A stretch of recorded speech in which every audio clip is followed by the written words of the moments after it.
Yes. Now we discuss the question answer of these lessons. This is the question answer part of that lessons. I have posted one more video of these lessons that is belong to the lessons. Now look at the picture one. This is the picture that is in part first of the lesson. Recall the opening lines of the original song in Hindi. Who is the singer and who else do you see in these pictures? ये बताना picture का मतलब है कि lesson के शुरू में एक पिक्चर दी हुई उस पिक्चर के बारे में यहाँ बातचीत की जा रही है. So opening lines from are from Hindi songs ए मेरे वतन के लोगों. It was sung by Lata Mangeshkar in this picture we see Pandit Jawaharlal Nehru, Lal Bahadur Shastri and so many other leaders are there also. We can observe in the pictures. So this is the answer of these questions. Next question, how did the East India Company subdue Indian princes? East India Company ने Indian princes किस तरह subdue किया, है ना? तो East India Company subdued Indian princes by, this is only one by giving them many offers and made them fight with the others. So this is the process of subduing them. So this is only single by. Next part, next question of this lesson. Who is an artisan? Why do you think the artisan suffered? इसमें लिखा है ना कि देश के artesian जो थे, कलाकार जो थे, जो इंडिया के जो कलाकार, मूर्तिकार, साहित्यकार, कोर्टियर्स, वो सफर कैसे हुए, है ना? उसके बारे में पढ़ेंगे हम. तो artisans are craftsmen, carpenter, smiths. Smith का मतलब है कि लोहार, सुनार जो होते हैं ना, goldsmith, iron smith, weavers and courtiers, ये सब कलाकार थे, स्किल्ड पर्सन थे. ये अपने स्किल के माध्यम से कुछ अर्निंग किया करते थे. ये किस तरह सफर हुए?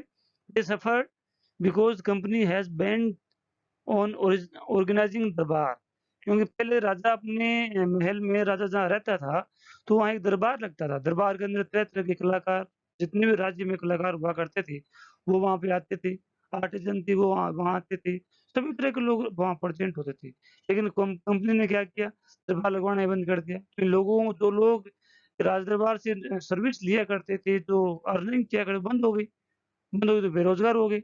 And implemented such a policy that prevent them to do all things. और इसके अलावा उन्होंने ऐसी पॉलिसी भी लेके आए जो लोगों को इस तरह के काम या खुद भी काम करने के लिए नहीं करने के लिए मजबूर किया करती थी. Next question, which picture according to you reveals the first spark of revolt और फर्स्ट रिवोल्ट? पिक्चर का मतलब यहाँ है कि लेसन का कौन सा भाग? इस लेसन में 9 पार्ट हैं, तो किस पार्ट के अंदर आपको ये पता चलता है कि आंदोलन होने वाला है? ये आंदोलन की पहली झलक हमें दिखाई देती है. सो पार्ट 7 द स्पार्क नाम है, reveals the first spark of the first revolt of A first the fire revolt. तो फायर रिवोल्ट की फर्स्ट स्पार्क देती है. I think you understood. Fifth question, do you think the Indian princes were short-sighted in their approach to revolt of 1757? क्या आप ये सोचते हैं कि इंडियन जो प्रिंसेस थे, जो 1757 में जो प्लासी की बैटल हुई थी, उसके बाद भी वो समझे नहीं थे? क्या आपको इस बात का पता चल पाया है? क्या उनको पता चल पाया? राजाओं ने क्या ऐसा अनुमान भी सोचा भी था क्या कि जिस तरह से प्लासी की बैटल में दो राजाओं को आपस में लड़ा करके अंग्रेज वहाँ के राजा बन गए, तो ऐसा हमारे साथ भी हो सकता है. लेकिन वो ऐसा सोचते नहीं थे, वो शॉर्ट साइटेड थे. क्यों थे वो हमें बताना है. Yes, Indian princess were short sighted because they always fought with each other with the help of British power and made the British virtual ruler. अब वो क्या करते थे, जो ब्रिटिश थे राजाओं को आपस में लड़वाते थे, तो दोनों के लड़ने पर, दोनों में गद्दी के जोड़ होने पर तीसरे का ऑप्शन देकर खुद गद्दी पे बैठ जाया करते. तो इस तरह से उनका ये घटनाक्रम चला. देन फिर six question, how did the East India company subdued the Indian princes? ये क्वेश्चन पहले भी आ गया है. ईस्ट इंडिया कंपनी, इसका आंसर अलग भी हो सकता है. सब Indian East India company came to India for trade by, but by passing of the time they came to know the Indian rulers are short-sighted and they paid attention to war with their neighbor. उनको पता चला कि Indian cited short sighted है और वो Indian ruler जो है वो हमेशा युद्ध पे ध्यान देते हैं. They help the one two finish other. और राजाओं ने ब्रिटिश ने क्या किया, एक को सहायता की ताकि दूसरा फिनिश हो जाए। इस तरीके से वो किया करते थे। Then 7th question, quote the word used by Raja Ram Mohan Rai to say that every religions teaches the same questions. तो राजा राम मोहन राय ने क्या कहा था? राजा Ram Mohan Roy quotes to his wife, अपनी वाइफ को कहा था, cows are of different colors but the color of their milk is the same. राजा राम मोहन राय ने अपनी पत्नी को कहा कि आप हम अपने घर पर गायें रखते हैं, सभी अलग अलग कलर की होती है ना, फिर भी उनका दूध जो होता है एक ही जैसा होता है। And the different teachers, teacher का मतलब टीचर, उपदेश देने वाला, हैव डिफरेंट व्यूज, सभी उपदेशक जो संत महात्मा उपदेश देने वाले लोग होते हैं उनके व्यूज अलग अलग होते हैं। The essence of every religion is same, सभी धर्मों का सार जो एक ही है कि मानव धर्म सबसे ऊपर है, हमें मानव की सेवा करनी चाहिए। In what way did the British officer exploit Indians, किस तरीके से ब्रिटिश ऑफिसर ने भारतीय लोगों का शोषण किया, क्या क्या पॉलिसी, क्या क्या स्कीम वो लेके आए, किस तरह से इन लोगों का शोषण किया, हमें बताना है। तो the British ruler passed a law which had the power to arrest any Indians, उन्होंने एक ऐसा कानून पारित किया जिसमें इतना पावर था कि कोई भी भारतीय को अरेस्ट कर सकते थे। And who oppose the British policy, जो ब्रिटिश पॉलिसी का विरोध करते उसको गिरफ्तार कर सकते थे। And send to jail without any trial, और बिना कोई मुकदमे की सुनवाई के उसे जेल में भेजा जा सकता था। इस तरह का कानून वो लेके आए। इसके अलावा हेवी टैक्सेस भी इम्प्लीमेंट किए, है ना, ये आगे वाले में आएगा सब चीजें। The ruler who fought pitched battle against the British and did fight, ये वन वर्ड आंसर है। यहाँ से लैंग्वेज बेस्ड क्वेश्चन आ जाते हैं कि कौन सा रूलर था जो मृत्यु होने तक ब्रिटिश से लड़ता रहा। So that is a Tipu Sultan of Mysore fought pitched battle against the British and died fighting. Person who wanted to reform society, किस आदमी ने इंडियन सोसाइटी को रिफॉर्म करने की कोशिश की, सबसे पहला आदमी कौन था? तो Raja Rammohan Roy Bengal wanted to reform Indian society, ये थे जिन्होंने इंडियन सोसाइटी की रिफॉर्म करना चाहा, इंडियन सोसाइटी में कुछ परिवर्तन लाने के लिए कहा। पहले, इससे पहले इंडियन सोसाइटी बिल्कुल रूढ़िवादी थी और वो परंपराओं में ज्यादा विश्वास करती थी, लेकिन राजा राम राय साइंस और मैथ्स के अच्छे जानकार थे तो वो लॉजिकल बात किया करते थे। तो उन्होंने लोगों को समझाया कि हमें ये कार्य करना चाहिए, हमें कार्य जो भी है वो लॉजिकता के आधार पर करना चाहिए, ऐसा उन्होंने कहा। Then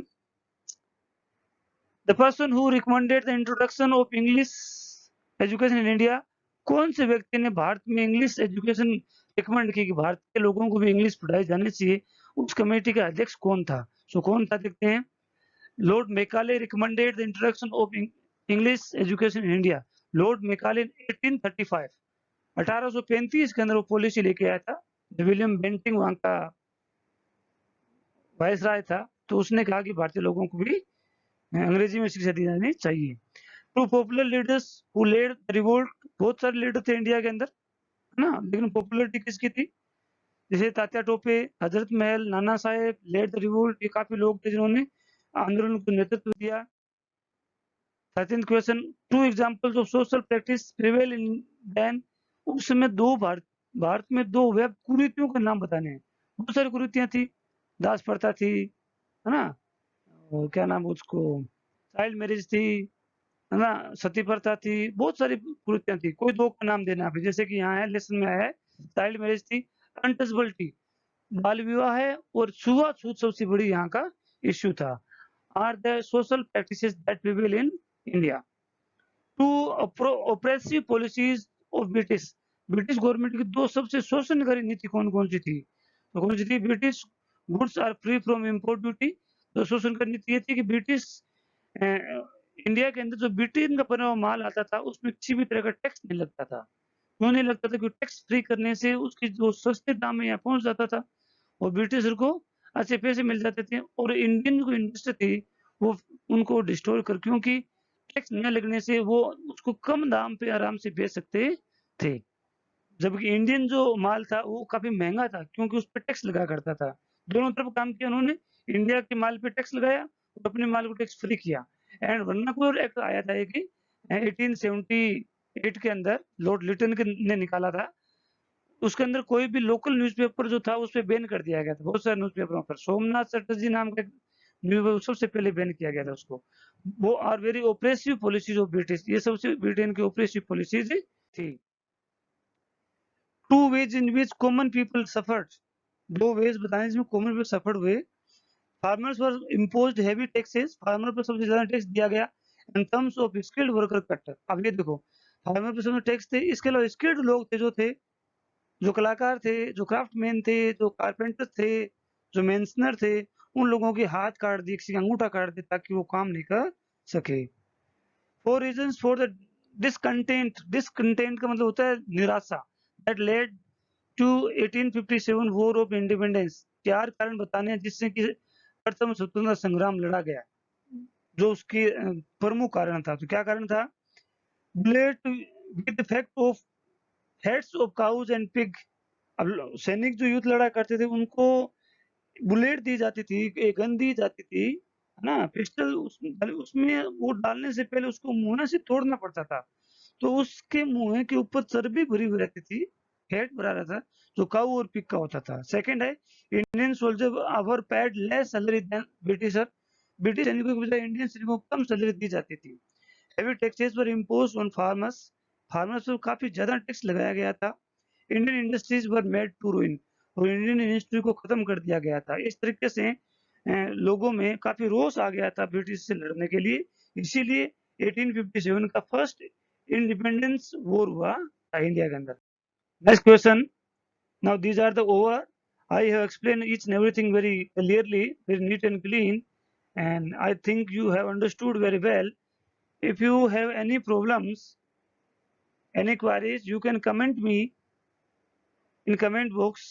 I'll personally observe your message and convey you back. Thanks for watching. We will meet in the next video.